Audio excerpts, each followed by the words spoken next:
ஐயா, காலை வணக்கம் ஐயா. நம்ம திண்டுக்கல் சரவணானந்த ஐயாவுடைய புத்தகத்துல 73வது தலைப்பு ஐயா, சத்தர்கள் தழைத்திட விளங்குவது. அதாவது 145 சத்தர்கள் எல்லாம் தழைத்திட அகம்புறத்து எத்திசை விளங்கும் அருட்பெருஞ்சோதி. அதுக்கு அடுத்த அகவல் சக்திகள் எல்லாம் தழைத்து இயங்கும் அத்தகைய விளங்கும் அருட்பெருஞ்சோதி. இதை படித்தேன் ஐயா. இதில் பார்த்தீங்கன்னா மரங்குலவும் அறங்குலவும் அப்படிலாம் வருது. இந்த சொல்லுலாம் எங்கேயுமே பார்க்கல. கொஞ்சம் அர்த்தம் புரியலிங்க ஐயா. இது சம்மந்தமாக எதனா லிங்க் இருந்தால் கொஞ்சம் அனுப்புங்க ஐயா.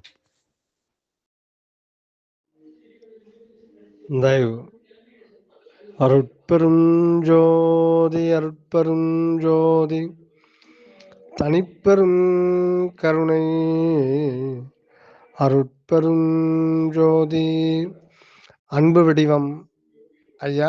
வந்தனம் ஐயா, வந்தனம். தங்களுடைய ஆடியோ பதிவை கேட்டேன். அதாவது வள்ளல் பெருமான் இந்த வரிகளில் சக்திகள் சத்தர்கள் இவங்க ரெண்டு பேரையும் பற்றி சொல்றார். அதாவது தங்களுடைய ஐயப்பாடு என்னன்னா, சக்திகள் அப்படின்றது யாரு, சத்தர்கள் அப்படின்றது யாரு. அதுக்கப்புறம் அந்த வரிகளில் நமது சுவாமி சரவணானந்த அவர்கள் அறங்குலவும் ஆன்மாக்கள், மரம் குலவும் ஆன்மாக்கள்னு சொல்லியிருக்காங்க. அதை பற்றி கேட்டிருக்கீங்க. இப்போ அதை பற்றி விசாரம் செய்வாங்க ஐயா.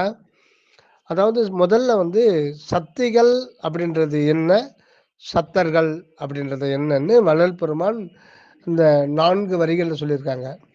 சத்தர்கள் எல்லாம் தழைத்திட அகம்புறத்து அத்திசை விளங்கும் அருட்பெருஞ்சோதி. சக்திகள் எல்லாம் தழைத்திட எங்கெங்கோ அத்தகை விளங்கும் அருட்பெருஞ்சோதி. சத்தர்கள் எல்லாம் தழைத்திட அகம்புறத்து அத்திசை விளங்கும் அருட்பெருஞ்சோதி. இப்போ சக்தி சத்தர்கள் அப்படின்றத என்னன்னு பார்ப்போம். அதாவது சக்தின்றது ஒரு ஆற்றல், சத்தர் அப்படின்றது அந்த ஆற்றல் மட்டும் தனியா விளங்க முடியாது அப்படின்றாரு சுவாமி சரவணானந்த அவர்கள். ஒரு ஆற்றல் மட்டும் தனியா செயல்பட முடியாது. அந்த ஆற்றல் செயல்படணும்னா ஒரு ஜடப்பொருளோ அல்லது உயிர் பொருளோ ஏதோ ஒரு பொருள் தேவைப்படணும். அப்போதான் அது அந்த சக்தி அந்த இடத்துல காரியப்பட முடியும். அதாவது இடம் பொருள் ஏவல் அப்படின்னு நம்ம சொல்றோம் இல்லைங்களா, அந்த மாதிரி ஒரு சக்தி விளங்கணும்னா அதுக்கு ஒரு இடம் தேவை. அந்த இடம் பொருளாக இருக்கணும். அந்த பொருள் உயிர் பொருளாகவும் இருக்கலாம் அல்லது உயிரற்ற பொருளாகவும் இருக்கலாம். உயிர் பொருள் அப்படின்னும் பொழுது உயிரின வடிவங்கள், பாடு, மாடு, கோழி, பன்றி, மீன், அந்த ஒரு மனிதன், இதெல்லாமே சத்தர்கள் தான்.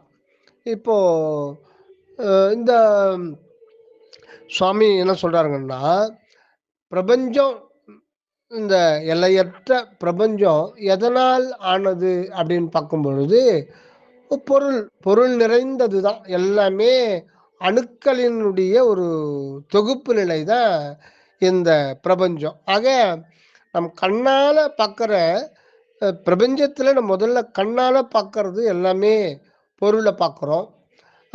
அதுக்கு அடுத்தபடியாக இந்த பொருள் உலகத்தில் அனுபவம் சொல்லிட்டு ஒரு நிலையம் இருக்குது. அதை தான் உணர்வுன்றோம்.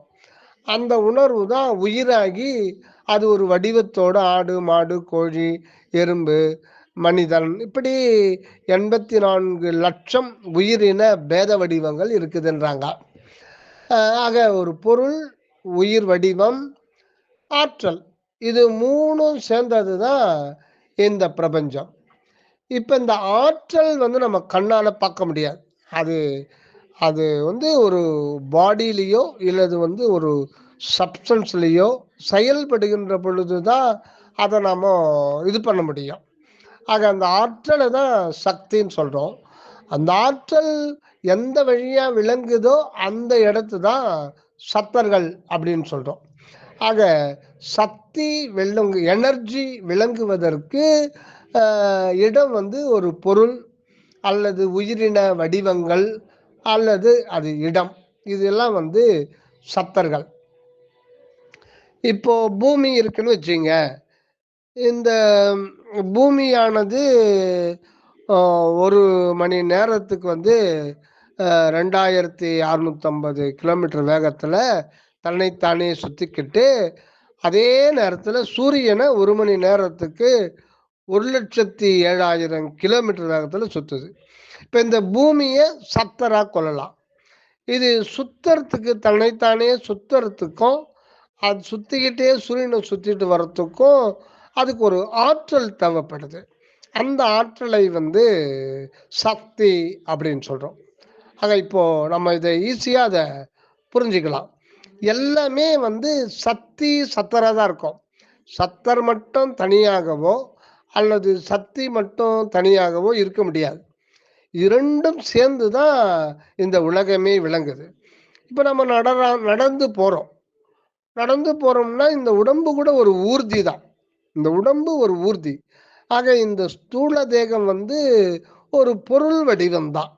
இது வந்து ஒரு உணவு பொருளினுடைய ஒரு தன்மாற்று நிலை. இதை ஒரு சத்தராக கொள்ளலாம். இது நம்ம நடந்து போறோம்னா நமக்கு ஒரு சக்தி தேவைப்படுது. சாப்பாடே 10 நாள் 4 நாள் சாப்பிடலாம், அவனால எழுந்து கூட உட்கார முடியாது. படுத்த படக்கையா இருப்பான், அசைய கூட முடியாது. ஏன்னா அசைவதற்கு கூட ஒரு ஆற்றல் தேவைப்படுது. நடந்து போகணும், ஓடணும், வேலை செய்யணும் அப்படின்னா ஒரு ஆற்றல் தேவைப்படுது. அங்கே வேலை செய்கிறவங்க அவங்கவுங்க இதுக்கு ஏற்ற மாதிரி சாப்பாடை சாப்பிடணும். இப்போ சாப்பாடு எடுத்துக்கிட்டீங்கன்னா கூட அது வந்து சத்தர் தான். அதிலிருந்து இருக்கிற விட்டமின்ஸு, புரோட்டீன்ஸு, கார்போஹைட்ரேட்ஸு, இதெல்லாம் வந்து சக்தியாக இருக்கு. அப்போ அந்த உணவிலிருந்து சக்தி வந்து எக்ஸ்ட்ராக்ட் ஆகி குடல் உறிஞ்சிக்கிட்டு அது வந்து சூக்கும தேகத்துக்கு போகுது. அதுதான் ரொம்ப முக்கியம். அது கலோரிகளாக மாற்றப்பட்டு அது வந்து சூக்கும உடலுக்கு போகுது. அதை பற்றி விஞ்ஞானத்தில் ப்ரூவ் பண்ணல. அவங்க வந்து அந்த செல்லிலேயே அடைக்கிறாங்க. அதுக்கு மேலே அவங்க போல. ஆனால் அந்த செல்லுக்கு ஒவ்வொரு செல்லும், அதாவது நம்ம உடம்புல வந்து பார்த்தீங்கன்னா 27 லட்சம் கோடி செல்கள் இருக்குதுன்னு சொல்லிட்டு ஒரு சராசரி மனிதனுக்கு மருத்துவத்துறையில் கண்டுபிடிச்சு சொல்றாங்க. ஆக இந்த ஒவ்வொரு செல்லும் இயங்கணும்னா அதுக்கு ஒரு எனர்ஜி தேவைப்படுது. அதை கேட்டால் இவங்க சாப்பாட்டுலேருந்து வருதுன்னு சொல்கிறாங்க. சரி, அப்படியே வச்சுக்கிட்டாலும் இங்கிருந்து சாப்பாட்டுலேருந்து எக்ஸ்ட்ராக்ட் ஆகிற அந்த சக்தி அதை வந்து முன்ன பத்தபடி ஒரு புரோட்டீனாகவோ, கார்போஹைட்ரேட்டாகவோ, ஃபேட்ஸ் ஆகவோ, விட்டமின்ஸ் ஆகவோ இப்படிலாம் இருக்குது அந்த சக்தி. ஆனால் மொத்தமே நம்ம சாப்பாடு சாப்பாடு குளுக்கோஸாக மாற்றப்பட்டு அது எனர்ஜியாக மாற்றப்பட்டு அது செல்லில் போய் இதாகுதுன்னு சொல்கிறாங்க. ஆனால் அது கிடையாது. அந்த செல்லுக்கு உள்ளும் புறமும் என்ன இருக்குன்னா உயிர் ஆற்றல் இருக்கு. அந்த உயிர் தான். அந்த உயிருக்கு வந்து ஆற்றல் இருக்கு, உணர்வு இருக்கு, வடிவம் இருக்கு. அது ஒரு லிவிங் பொருள் அது. ஆனால் அது நம்ம கண்ணால் பார்க்க முடியாது. ஆக இந்த உடலை சத்தரன்னா நமக்கு ஆற்றலை தருகின்ற அந்த சூக்கும தேகத்தை வந்து நம்ம சக்தி வடிவம் அப்படின்னு சொல்லலாம். அந்த சக்தி வடிவம் இது நம்ம அகவலை கூட பார்க்கலாம். தேவி உற்று ஒளிர் தரு திரு உருவுடன் எனது ஆவியில் கலந்துள்ள அற்புறஞ்சோதி. தேவின்னா அந்த சக்தியாகிய தனிப்பெரும் கருணை அன்னை, அதுதான் அருட்சக்தி. அங்கே வந்து அந்த அருட்சக்தியினுடைய வடிவம் என்னன்னா அது ஒரு உணர்வு தான். அருட்பெருஞ்சோதி ஆண்டவருடைய உணர்வுன்னு பார்க்கும் பொழுது அது வந்து தனிப்பெரும் கருணை தான் அவருக்கு உணர்வு. அப்போ அருட்பெருஞ்சோதி ஆண்டவர் தான் முதல் சத்தர் அப்படின்றாரு இந்த வரிகளில். முதல் சத்தர் யாருன்னு பார்த்தோம்னா அருட்பெருஞ்சோதி ஆண்டவர் தான். அந்த சத்து அப்படின்ற ஒரு வார்த்தை வந்து மிக மிக ஒரு முக்கியமானது. சத்து அப்படின்ற வார்த்தைக்கு அர்த்தம் தெரியணும்னா நம்ம சத்து மார்க்கம் ஆகிய சன்மார்க்கத்தை பற்றி நம்ம தெரிஞ்சிக்க முடியாது. அந்த சத்து என்பது என்னன்னா அதுதான் மெய்ப்பொருள். அந்த ஒரு வார்த்தையை வச்சுக்கிட்டு தான் சத்தியம் அப்படின்ற வார்த்தையே வந்தது. சத்தியம் சத்தியம் சத்தியம் எனவே இத்தகை வழுத்தும் என் தனி சத்தே அப்படின்றார். ஆக சத்து அப்படின்ற ஒரு வார்த்தை அந்த மெய்ப்பொருளை, இறைவனை, கடவுளை குறிக்குது. அந்த சத்துன்னா இப்போ சொல்லுவாங்க சில பேர், என்னடா அந்த உடம்புல சத்து இருக்கா பாரா, நடக்கிறது கூட சத்து இல்லாம இருக்கிற அப்படின்னு சொல்லுவாங்க. ஆனா சக்தி அப்படின்னு சொல்லுவாங்க. ஆனா பொதுவா சொல்லும்போது உடம்புல சத்து இருக்கா பாரான்னு சொல்லுவாங்க. ஆனா அவங்க என்ன நினைப்புல சொன்னா சக்தின்ற ஒரு நினைப்புல தான் சொல்றாங்க. பட் இயற்கையா நமக்கு பார்க்கும்போது என்னடா சத்தே இல்லாதவனாக்குறே அப்படின்னு சொல்லுவாங்க. அவங்க நினைச்சிருது சக்தி தான். ஆனா வர்ற வாயில வர்றது சத்து. ஆனா அதுக்கு நம்ம அர்த்தம் தெரியல. அதுதான் சத்து பொருள். ஆக இந்த உலகத்துல கண்ணால் பார்க்கறது, பார்க்க முடியாதது, இன்னும் நம்ம அறிவுக்கே எட்டாதது எல்லாம் அடங்கியது தான் இந்த பிரபஞ்சம். இந்த பிரபஞ்சம் ஒட்டு மொத்தமே ஒருத்தருடையது தான். அதுதான் இயற்கை என்றார் வள்ளலார். இயற்கை அந்த வள்ளலார் சொல்றதுலாம் ரொம்ப ஒரு அற்புதமானது. எந்த ஒரு கற்பனையும் கலவாம இயற்கை உண்மை, இயற்கையே உண்மையாய், இயற்கையே விளக்கமாய், இயற்கையே இன்பமாய். அந்த இயற்கை என்பதுதான் வள்ளல் பெருமான் கடவுள் என்றார். அந்த இயற்கை 3 பகுதிகளை கொண்ட ஒன்று. அது உண்மை, விளக்கம், இன்பம். இப்படி 3 பகுதிகளை கொண்டதுதான் அந்த இயற்கை. நம்ம பொதுவா சின்ன பையனை கேட்டோம்னா இயற்கைன்னா என்னன்னா, இயற்கை காட்சின்னா செடி கொடி மரம், நீர்வீழ்ச்சி, ஆறு, கடல், மலை, வானம், இந்த மாதிரி பறவைகள், இதெல்லாம் நம்ம பார்க்கறது இயற்கை. இதான் இயற்கை காட்சி. இது எல்லாமே கடவுளுடைய திருநடன செயல் அல்லது செயற்கை. கடவுளுடைய செயற்கையினால்தான் இந்த உலகமே நமக்கு கண்ணுக்கு தெரியுது. ஆக இந்த உலகம் கண் தெரியுது நமக்கு, நம்ம கண்ணுக்கு. ஆனா இந்த உலகம் நமக்கு எத்தனையோ வித பேதங்களை கொண்டதான் நமக்கு தெரியுது. அதாவது இது எத்தனையோ கோடி கோடி அண்டங்கள், ஒவ்வொரு அண்ட கோலங்கள்ல இந்த சூரியனை மையமா வச்சு பல கோள்கள் அதை வலம் வருது. அந்த அதுல பூமி போன்ற இதுல மட்டும்தான் உயிரினங்களும் மனிதர்களுக்கும் வாழ்வதற்கு ஏற்ற ஒரு சூழ்நிலை அமைஞ்சிருக்கு. இந்த இது எல்லாமே அடங்கியது தான் இந்த பிரபஞ்சம். ஆக நம்ம கண்ணுக்கு இதுல வெவ்வேறு பொருள்களா, வெவ்வேறு உயிரினங்களா, அதுக்கான வெவ்வேறு இடமா அது தெரியுது. ஆனா ஞானிகளுக்கு அந்த மாதிரி தெரியாது. ஒட்டுமொத்த பிரபஞ்சமும் ஒரே ஒரு காட்சியை தான் அவங்களுக்கு தெரியும். அவங்களுக்கு ஜோதிமயமா தான் தெரியும். ஆனா நமக்கு அனந்த வண்ண பேத பொருள்கள், அதாவது அண்டங்கள், பிண்டங்கள், வெவ்வேறு அனந்தம் கோடி பிண்ட வகைகள், பண்ட பொருள்கள், இப்படியா நமக்கு தெரியுது. ஆனா இது மொத்தமே சேர்ந்து அந்த பெருஞ்சோதி பிரபஞ்சம் அப்படின்றார். ஆக இந்த பிரபஞ்சமே பெருஞ்சோதியால் ஆனது, கண்ணுக்கு தெரியாத ஒரு ஜோதி. இதுதான் ஆணி பொன்னம்பலம் அப்படின்றார். ஆணி அப்படின்னா உறுதியான, நிலைத்த அப்படின்னு ஒரு அர்த்தம். என்றும் உள்ள, நிலைத்த, உறுதியான, கலங்காத ஒரு மலை போன்றதுதான் இந்த ஜோதிமலை அப்படின்னு சொல்றது. அதான் ஜோதிமலை ஒன்று தோன்றிற்று, அதில் ஒரு வீதி உண்டாச்சுதடின்னுவார். இந்த ஜோதிமலையா தான் உங்களுக்கு தெரியும். இதுதான் சத்தர். இந்த ஒரு இதுவே ஒரு சத்தர் தான். அது அருட்பெருஞ்சோதி அப்படின்னு எடுத்துக்கிட்டோம்னா அதுல இந்த பெருஞ்சோதி ஆகிய இந்த உலகம் வெளிப்படுவதற்கு, எக்ஸிஸ்ட் ஆவறதுக்கு, விளக்கம் அடைவதற்கு யார் காரணம்னா அந்த ஆதி மூல பொருளாகிய மெய்ப்பொருள். அதுதான் சத்து அப்படின்னு சொல்றது. சத்துன்னா அதுதான் எல்லாத்துக்கும் மூல காரணமா இருக்கு. அப்ப சத்துன்றது எதனாலானது அப்படின்னு பார்க்கும்போது அது அன்பு என்கின்ற ஒரு இருப்பு. அன்பு என்கின்ற ஒரு இயற்கையான அனாதிகாலமாக உள்ள அகண்டமான அகண்டமான எங்கெங்கும் எங்கெங்கும் என்றென்றும் நிறைந்து எங்கும் இருப்பதுதான் அது ஒரு வெளிதான். அது அன்பு என்கின்ற ஒரு இருப்பு. அது இயற்கையாக இருப்பது. அதுதான் அற்புதம் அற்புதம் அற்புதம் அற்புதத்தில் அற்புதம். இதைத்தான் நினைந்து நினைந்துன்றார் வள்ளல் பெருமான். எப்படி அந்த ஒரு பொருள் அன்பு என்கின்ற தத்துவம், அந்த அன்பு என்கின்ற சத்துவம், அது கூட சத்துவம் அப்படி அதுல கூட பாருங்க சத்துன்ற வார்த்தை வருது. அதுதான் சத்தியம். அந்த சத்து சதா இயங்கிக் கொண்டே இருக்கும். அதாவது விளங்கி கொண்டே தான் இருக்கும் அந்த சத்து.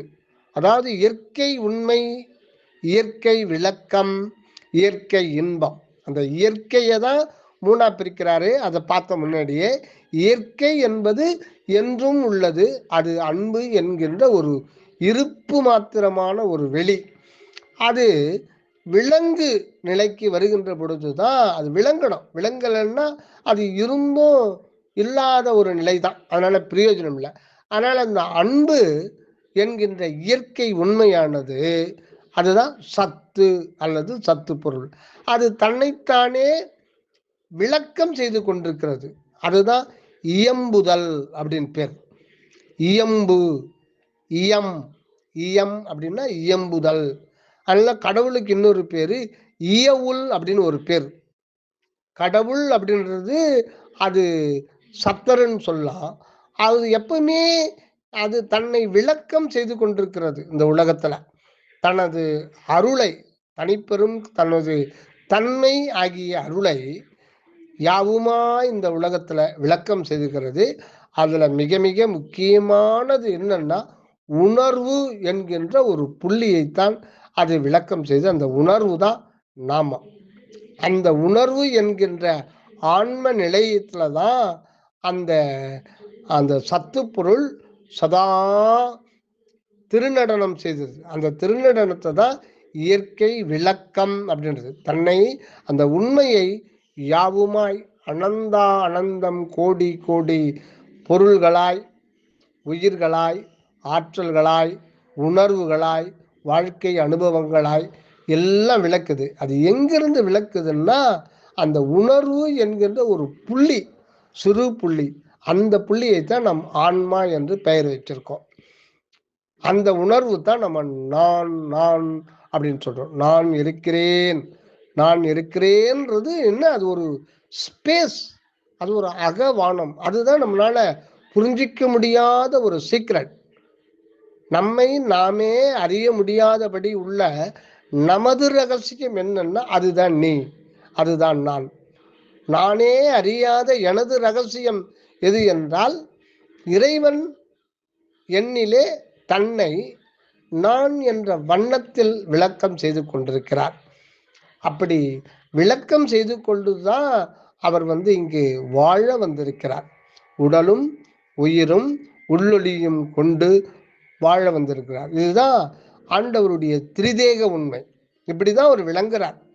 அந்த தன்னுடைய அருள் தன்மையை ஓங்கார வண்ணமாய் விளக்கம் செய்து கொண்டிருக்கிறார். அந்த ஓங்காரம்ன்றது அகரம் உகரம் மகரம் 3 எழுத்த சுக்குமமா பரிபாஷையில சொல்லியிருக்காங்க. அகரம் ஆ, உகரம் உ, மகரம் இம். ஆ அப்படின்னா இந்த உடலுக்கு பேர் ஆ, எஞ்சான் உடம்பு.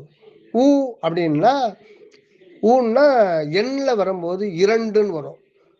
அது ஏன்னா அந்த உயிருக்கு 2 பக்கங்களை கொண்டது.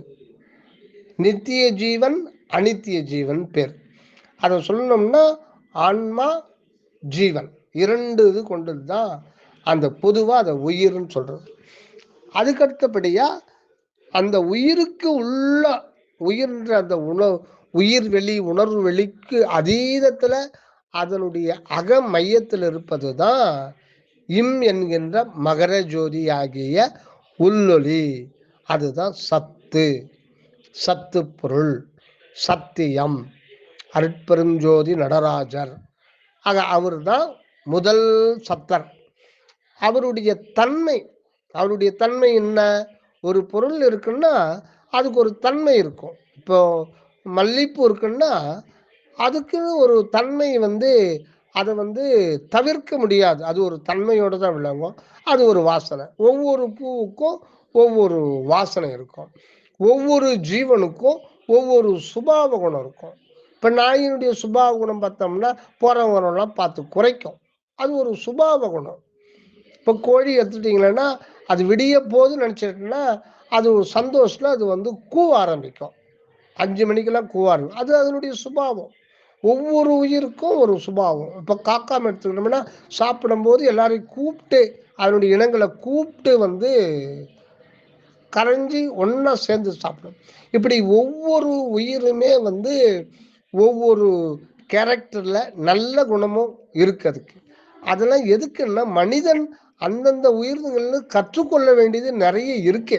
இப்போ எறும்பு பார்த்தீங்கன்னா எறும்பு தூங்கிறதே கிடையாதுன்னு சொல்கிறாங்க ஒரு ஆராய்ச்சியில். ஆமாம், அது நம்ம பார்த்தோம்னா அது ஓய்வாக இருக்கிறதையே பார்க்க முடியாது. நைட்டில் கூட அது லேசாக மூவ் ஆகிட்டு இருக்கும். அதான் எப்போவுமே சுறுசுறுப்பு, சோம்பலின்மை இதுக்கு ஒரு எடுத்துக்காட்டு நம்ம எறும்பிலிருந்து பாடம் கற்றுக்கலாம்.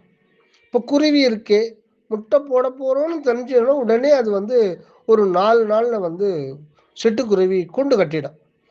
ஒரு ஒரு நாராக செஞ்சு அது ஒரு 4 நாளில் கூட கட்டிடும். ஆனால் அதுக்கு வாயும் அதுதான், மூக்கும் அதுதான், விரலும் அதுதான்.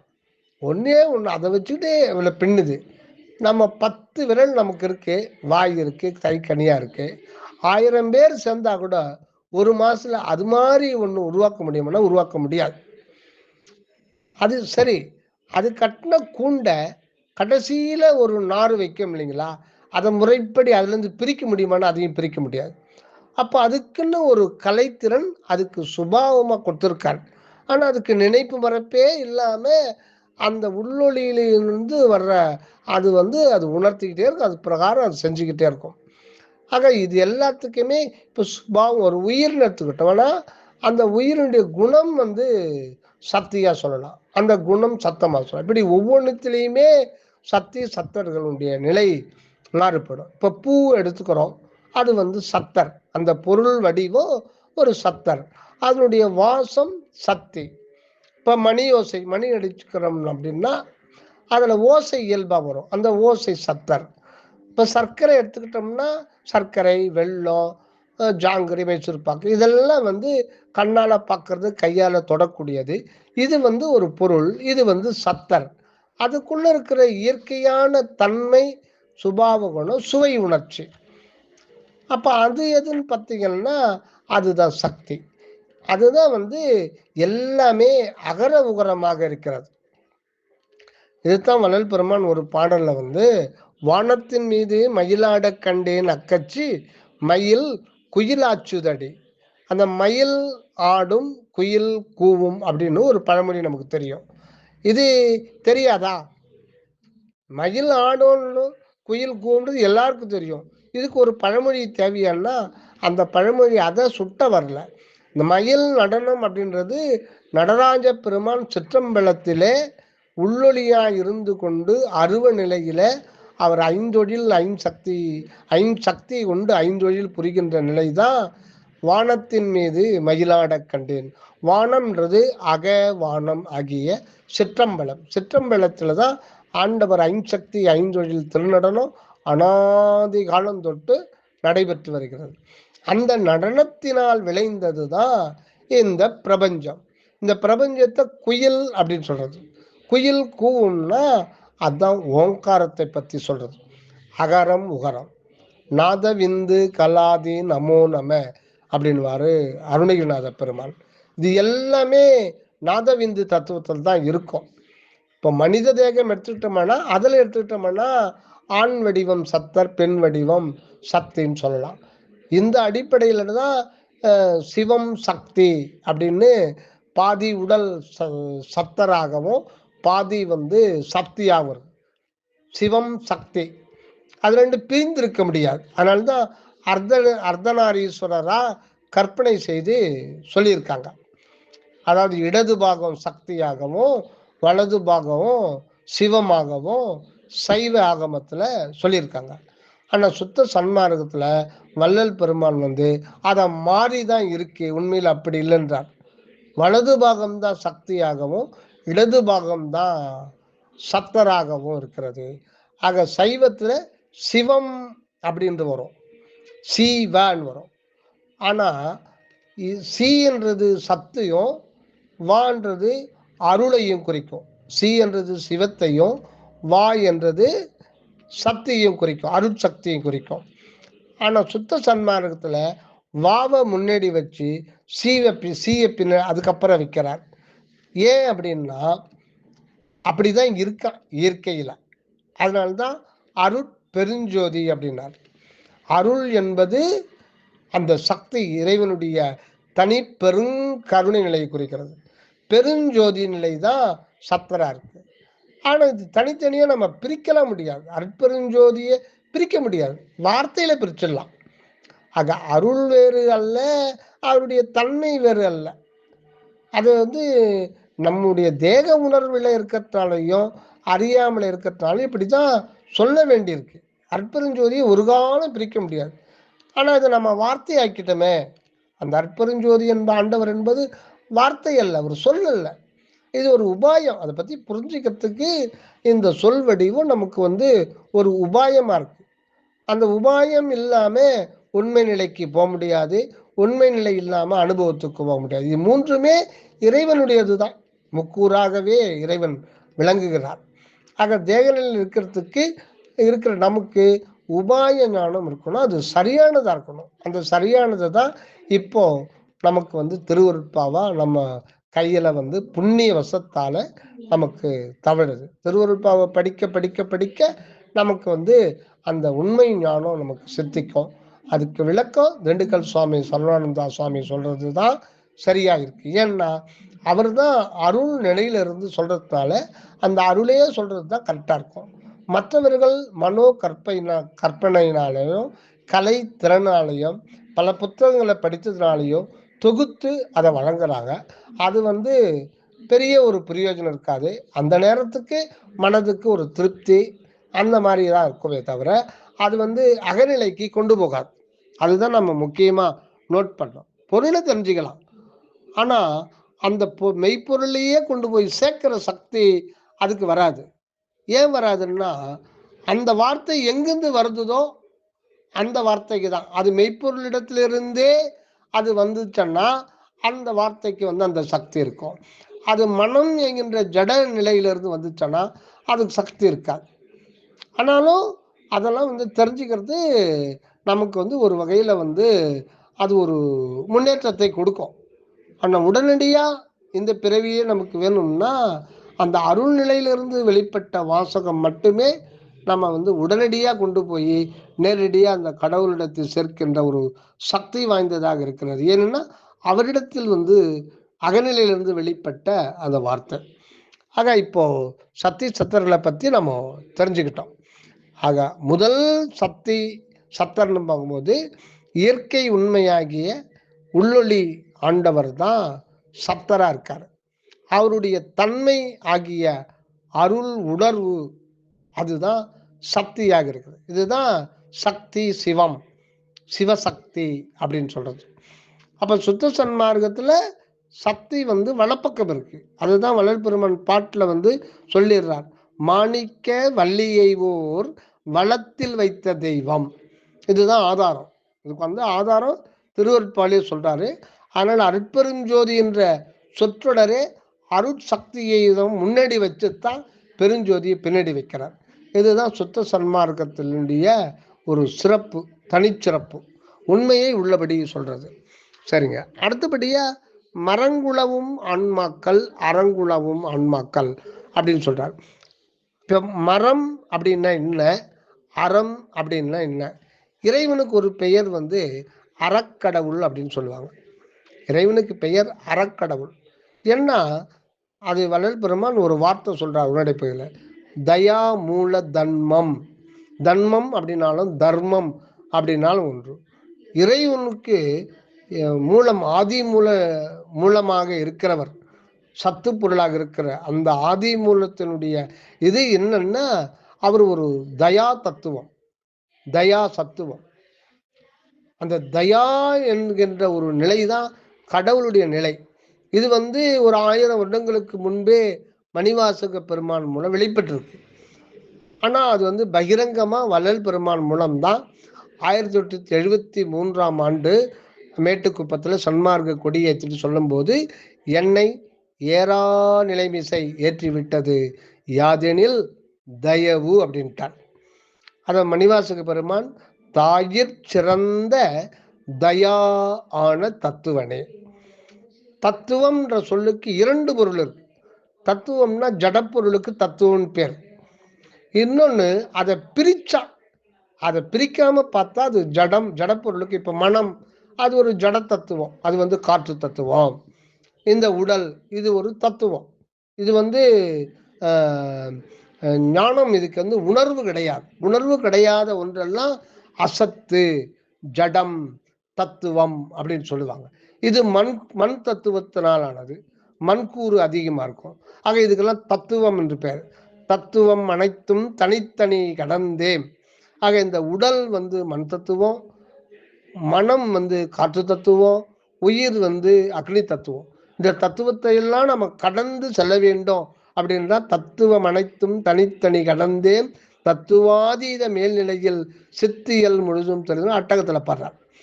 அதே மாதிரி அகவல்ல தத்துவம் அனைத்தும் தாம் ஒருங்கு ஒழிந்திட அப்படின்றார். அது மாதிரி சுத்த சன்மார்க்க பெருநீர் ஒழுக்கத்தில் லட்சி 4 சொல்றார். அதுல ஒண்ணு தத்துவ நிகிரகம், தத்துவங்களிலிருந்து நாம் விடுபடுதல். பட் அதை ஒழிக்க கூடாதுன்னு சுவாமி சொல்லுவார். அதை ஒழித்து நீக்கக்கூடாது, தத்துவங்களை நீக்கக்கூடாது, உடன் வச்சுக்கணும் அப்படின்றார். முன்பு நெறிகள்ல தத்துவங்களை உடல், உயிர், மனம், உலக வாழ்க்கை இது எல்லாத்தையும் விட்டுட்டு அப்பதான் முக்தி கிடைக்கும்னாங்க. அப்படி கிடையாதுன்றதுதான் வள்ளலார். அனகமாக இருபக்க வாழ்வையும் ஏற்றுக்கொண்டு வாழ்வதுதான் சுத்த சன்மார்க்கம். அதுதான் இறைவனுடைய சித்தம். ஆக இங்க அறம் குலவும் ஆன்மாக்கள், மரம் குலவும் ஆன்மாக்கள் என்னன்னா, அறம் அப்படின்னா அது தர்மம், தயா மூல தர்மம், தயவு, அன்பு, கருணை, இதுதான் ஆண்டவருடைய வடிவமா இருக்கு. நடராஜ பெருமானுடைய வடிவம் என்னன்னா அருள் தான், அருள் திருமேனி தான் அவருடைய வடிவம். அதுதான் வள்ளல் பெருமான் இங்கீத மாலையில ஒரு பாடல சொல்றாரு. மேற்கோள், அதை மேற்கோள் காட்டி நமது திண்டுக்கல் சுவாமி சரவணானந்த அவர்கள் அற்புதமான விளக்கம் கொடுத்திருக்காரு இங்கீத மாலை உரை விளக்கத்துல. அம்மை அடுத்த திருமேனி அழகீர் ஒற்றி திருநகரீர் அப்படின்றார். அந்த ஒற்றியில இருக்கிற தியாகேச பெருமான், அந்த நடராஜ பெருமானுடைய திருமேனி யாருன்னா அம்மை தான் அவருக்கு திருமேனியாவே இருக்கா. நடராஜ பெருமானுடைய திருமேனின்னா அது அருவத்திருமேனி தான். அது நாம் நினைக்கிற மாதிரி கண்ணால பார்க்கறது இல்லை. அந்த அருவத்திருமேனியில் தான் நம்ம சிறநடு சிற்றம்பலத்துல உள்ளொளியாக இருந்து திருநடனம் சதா புரிந்து கொண்டிருக்கிறார். அந்த அருவத்திருமேனி எதனால் ஆனதுன்னா அவருடைய தன்மை தான். அவருடைய தன்மையாகிய தயா வடிவம், தனிப்பெரும் கருணை வடிவம், அருள் அன்னை தான் அவருக்கு வடிவமா இருக்காங்க. அந்த சக்தியே தான் அந்த நடராஜ பெருமானுக்கு திருமேனியா விளங்குறாங்க. அதனாலதான் அம்மை அடுத்த திருமேனி. அப்ப அந்த நிலைதான், அந்த நிலையை பெற்று கொண்டவர்கள் தான் அறம் குலவும் ஆன்மாக்கள். அதை நோக்கித்தான் நம்ம பயணம் பண்ணிக்கிட்டே இருக்கோம். ஆனா இப்பொழுது நம்மை மரம், அதாவது அந்த நிலைக்கு போகாத நம்ம தேகம்ன்ற உணர்வுல இருந்து கொண்டு இருக்கின்ற பொழுது இந்த ஜீவன்ல இருந்து சத்துவ குணம் வெளிப்படாம தாமச குணமோ ரஜோகுணமோ வெளிப்படுத்தி அதனால பொய்யான இன்பத்தை அனுபவிச்சு அந்த பொய்யான நியாயமற்ற நீதியற்ற இன்பத்தினாலே துன்பத்தை ஆண்டவர் கொடுத்து நம்மை பக்குவப்படுத்தி வருகிறார், பக்குவப்படுத்தி கொண்டே இருக்கிறார். We are on the way, but we are on the way, but kept under processing. ஆக இதெல்லாம் பக்குவப்படுத்துறது தான். இந்த நிலையில் நமக்கு அந்த அறக்கடவுளாகிய தயா மூல தர்மம் சொரூபத்தை நாம உணர்ந்து கொள்ள முடியவில்லை. தாயிற் சிறந்த தயா ஆன தத்துவம். இந்த இடத்துல தத்துவம்னா தத் பிளஸ் துவம் அப்படின்னு பிரிக்கணும். தத்துன்னா அது, துவம்னா நீ. ஆக முடிவான ஒரு நிலை அது நீ என்று காட்டி கொடுப்பதற்காகத்தான் இந்த உலகமும் உலக வாழ்க்கை அனுபவங்களும் எண்ணற்ற பிறவிகள் நாம் பெற்றுக்கொண்ட அனுபவங்கள் மூலம் அந்த நித்தியமான அகநிலை வாழ்க்கை தயா மூல தர்ம சுரூபத்தில் விளங்குதல், அதுதான் தத்துவம், அது நீ அப்படின்னு. இதை 1000 வருடங்களுக்கு முன்னே வெளிப்பட்டது.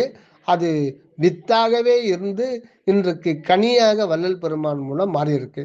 தாயிற் சிறந்த தயா ஆன தத்துவனே, அதுதான் இன்னைக்கு என்னை ஏறார் நிலை ஏற்றி விட்டது. யாதெனில் தயவு, தயவு என்னும் கருணை தான் என்னை தூக்கிவிட்டது. அந்த தயவுக்கு ஒருமை வர வேண்டும். ஒருமை இருந்தால் தயவு வரும். தயவு வந்தால் பெரிய நிலை மேல் ஏறலாம். கடைசியில ஒப்பற்ற தயவு உடைய பேரறிவே பூரண என்பமாம் அப்படின்னு சொல்றார். அந்த ஒரு நிலை தான் சொல்றது. அதுக்கு முன்னாடி அந்த அன்பு அல்லது தயவு அல்லது கருணை, இதுதான் இந்த நிலையை பெற்றவர்கள் தான் அறம் குணமும் ஆன்மாக்களாக திருவருளால் மாற்றம் பெற்று நித்திய வாழ்வை பெற்றுக் கொள்ளுதல், மரணமில்லா பெருவாழ்வில் பேரின்ப அனுபவத்தோடு எக்காலும் வாழ்ந்து கொண்டே இருத்தல்.